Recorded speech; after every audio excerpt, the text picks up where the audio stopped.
Assalamualaikum warahmatullahi wabarakatuh. Dalam video kali ini, saya akan membahas tentang standarisasi jaringan komputer. Video ini saya buat untuk memenuhi tugas mata kuliah jaringan komputer dengan dosen pengampu Bapak Agus Prihanto. Perkenalkan, saya Faidatun Nisafira Amanda dengan NIM 20051204001. Standarisasi adalah sebuah aturan main atau protokol yang digunakan agar semua hal atau pekerjaan dapat berjalan dengan baik. Standarisasi itu sangat penting untuk menjamin interoperabilitas antar perangkat keras dan perangkat lunak yang digunakan. OSI Open System Interconnection. OSI adalah standar komunikasi yang diterapkan di dalam jaringan komputer. Standar itulah yang menyebabkan seluruh alat komunikasi dapat saling berkomunikasi melalui jaringan.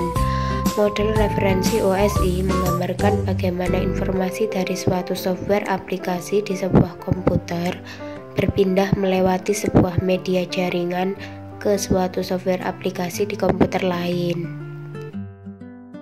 Terdapat 7 layer dalam model OSI. Setiap layernya bertanggung jawab secara khusus pada proses komunikasi data. 7 layer tersebut adalah application, presentation, session, transport, network, data link, dan physical.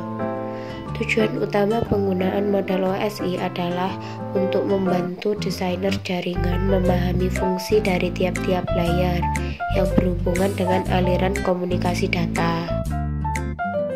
Nah, berikut adalah penjelasan mengenai layer-layer dari OSI. Yang pertama, application layer. Application layer bertanggung jawab atas pertukaran informasi antara program komputer dan berfungsi sebagai antarmuka atau interface. Protokol yang ada di dalam application layer yakni HTTP atau Hypertext Transfer Protocol, digunakan untuk mentransfer dokumen dan web melalui sebuah web browser. FTP File Transfer Protocol, yakni standar untuk mentransfer file komputer antara mesin dalam sebuah jaringan internet. NFC Network File System, untuk mengakses file melalui jaringan dengan cara yang sama dengan penyimpanan lokal yang diakses pengguna. DNS Domain Name System, digunakan untuk memberikan suatu nama domain pada sebuah alamat IP agar lebih mudah diingat. Kemudian, presentasi layar berfungsi untuk mentranslasikan data yang hendak ditransmisikan oleh aplikasi ke dalam format yang dapat ditransmisikan melalui jaringan. Berikut protokol yang berada dalam presentasi layar. Ada Telnet, SMTP, dan SNMP. Telnet digunakan untuk akses remote masuk ke suatu host. SMTP atau Simple Mail Transfer Protocol, yaitu salah satu protokol yang biasa digunakan dalam pengiriman email di internet. SNMP Simple Network Management Protocol, protokol yang digunakan dalam suatu manajemen jaringan. Session layer berfungsi untuk mendefinisikan bagaimana koneksi dapat dibuat, dipelihara, atau dihancurkan. Protokol dalam session layer antara lain, yang pertama ada NetBIOS, berfungsi sebagai penyiaran pesan. Maksudnya memungkinkan user mengirim pesan tunggal secara serempak ke komputer lain yang terkoneksi. Yang kedua atau NetBIOE. NetBIOE atau NetBIOS Extended User Interface berfungsi sama dengan NetBIOS, hanya sedikit dikembangkan lagi dengan menambahkan fungsi yang memungkinkan bekerja dengan beragam perangkat keras dan perangkat lunak. Yang ketiga, ada ADSP, AppleTalk Data Stream Protocol, berfungsi memantau aliran data di antara dua komputer dan untuk memeriksa aliran data tersebut tidak terputus. Yang keempat, ada PAP, Printer Access Protocol, berfungsi untuk akses pada jaringan AppleTalk dan untuk mengendalikan bagaimana pola komunikasi antar node. Selanjutnya, Transport Layer, berfungsi untuk memecah data ke dalam paket-paket data serta memberikan nomor urut ke paket-paket tersebut sehingga dapat disusun kembali pada sisi tujuan setelah diterima. Protokol dalam Transport Layer ada dua, TCP dan UDP. TCP atau Transmission Control Protocol yaitu protokol yang menyediakan layanan penuh pada lapisan transport untuk aplikasi, dan UDP atau User Datagram Protocol yaitu protokol connection list dan process to process yang hanya menambahkan alamat port, checksum error, kontrol, dan panjang informasi data pada layer di atasnya. Network Layer berfungsi untuk mendefinisikan alamat-alamat IP dan membuat header untuk paket-paket. Beberapa protokol di dalam Network Layer. Yang pertama ada IP, Internet Working Protocol, yaitu mekanisme transmisi yang digunakan untuk mentransportasikan data dalam paket.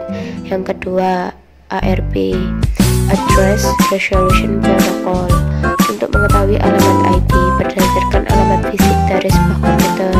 Yang ketiga, RARP, Reverse Address Resolution Protocol, digunakan untuk mengetahui alamat fisik melalui IP komputer.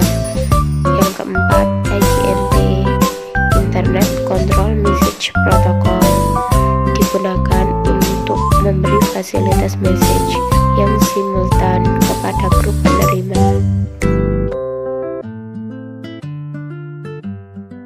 Data Link Layer. Layer ini berfungsi untuk menentukan bagaimana bit-bit data dikelompokkan menjadi format yang disebut sebagai frame. Terdapat dua protokol di dalam data link. Yang pertama ada PPP, Point to Point Protocol, yaitu protokol yang digunakan untuk point to point pada suatu jaringan. Yang kedua ada SLIP, Serial Line Internet Protocol, yaitu protokol yang digunakan untuk menyambung serial. Dan layer yang terakhir adalah Physical Layer. Pada Physical Layer tidak mempunyai protokol yang spesifik, karena pada layer ini hanya mengirimkan bit-bit data. Standarisasi jaringan TCP/IP. TCP/IP atau Transmission Control Protocol dan Internet Protocol adalah protokol yang mengatur komunikasi data dalam proses tukar-menukar data dari satu komputer ke komputer lain di dalam jaringan internet yang akan memastikan pengiriman data sampai ke alamat yang dituju. TCP atau IP tidak dapat berdiri sendiri karena berupa kumpulan protokol atau protokol switch. Protokol ini menggunakan skema pengalamatan yang sederhana yang disebut sebagai alamat IP yang mengizinkan hingga beberapa ratus juta komputer untuk dapat saling berhubungan satu sama lainnya di internet.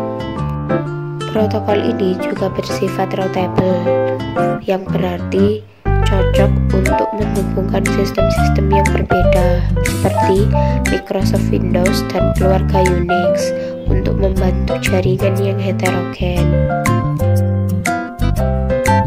Arsitektur dari TCP atau IP tidak berbasis model referensi 7 lapis OSI, tetapi menggunakan model referensi DARPA, dan terdapat 4 lapisan dalam protokol ini yang biasa disebut DARPA model.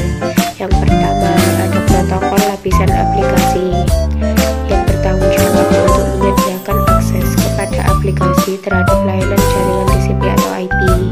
Yang kedua, protokol lapisan antar host berguna untuk membuat komunikasi menggunakan sesi koneksi yang bersifat connection oriented atau broadcast yang bersifat connectionalist. Yang ketiga, ada protokol lapisan internet world, bertanggung jawab untuk melakukan pemetaan dan enkapsulasi paket-paket data jaringan menjadi paket-paket IP. Protokol yang terakhir yaitu protokol lapisan antarmuka jaringan, bertanggung jawab untuk meletakkan frame-frame jaringan di atas media jaringan yang digunakan. Berikut adalah network protokol. Yang pertama, SLIP, Serial Line Internet Protocol, yaitu protokol yang memungkinkan pemindahan data IP melalui saluran telepon.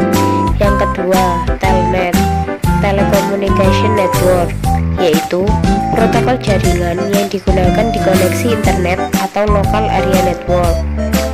Yang ketiga, Point-to-Point Protocol, yaitu protokol enkapsulasi paket jaringan yang banyak digunakan pada wide area network.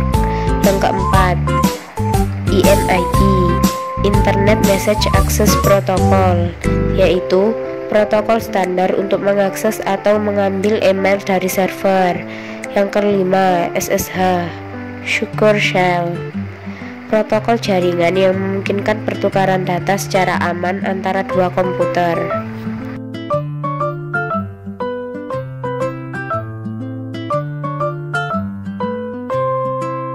Terima kasih, semoga video yang saya buat dapat bermanfaat. Sampai jumpa di lain video. Bye bye.